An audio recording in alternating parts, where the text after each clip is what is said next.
You're watching Sunday Sound Off with Frank Bull.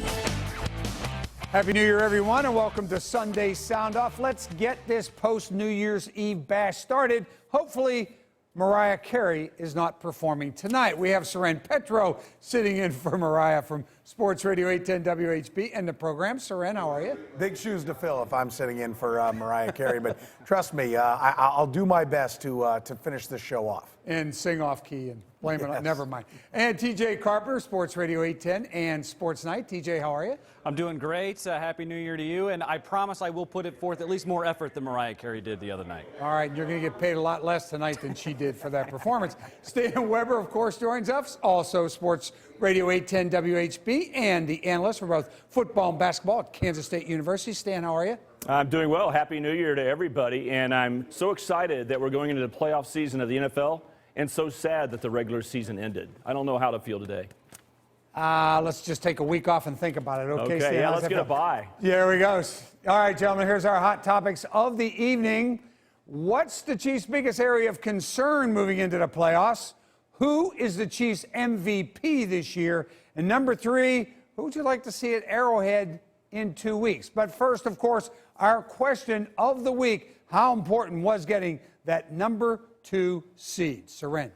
Giant, huge, bigger than big. I mean, this is a team that's been banged up all year, which is part of what makes it such a successful season, that they've been able to overcome so many different injuries. I mean, 2 middle linebackers, 2 defensive ends, and the defense keeps making plays. We've seen Phillip Gaines in and out of the lineup on that side of the football, losing a starting guard, losing Jeremy Maclin for part of the year, and yet they've been able to overcome it all. But now you need to be at your absolute best. We saw Jeremy Maclin get rolled up on and be a little bit dinged up in this game. Fortunately, he comes back, but now he gets an extra week of rest to get healthy. A heel injury for Eric Berry. And then, of course, Justin Houston, who missed part of the season as well.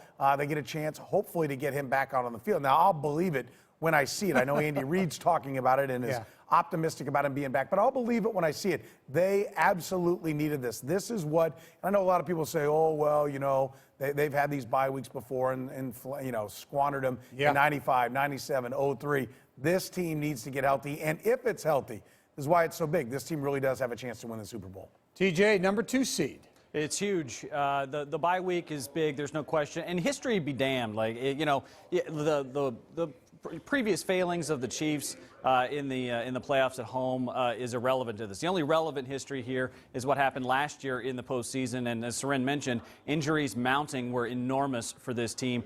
They were shorthanded Jeremy Maclin, Justin Houston, Tom Hawley was hurt. Everybody was down for this team a season ago in Gillette in New England, and you can't have that now. It's ideal for them because they get a home game, but also, too, the path to the AFC Championship game is that much easier, a game shorter, and you get to play at least one of those at home. Stan? Well, that's a key thing. It's a game shorter, which is big. You don't have to play 3, and they're not all on the road.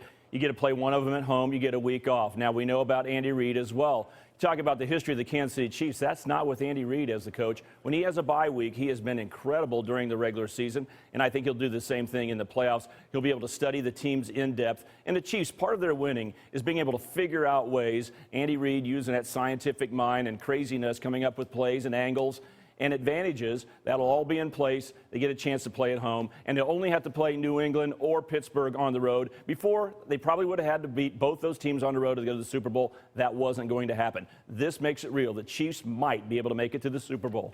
Yeah, I've always said there are certain teams that have the ability to win 3 straight playoff games on the road against really high caliber competition. I don't think this is that team. So it's really good. They do have the week off, and they got a home game at Arrowhead. Up next, Hot Topics. You're watching Sunday Sound Off.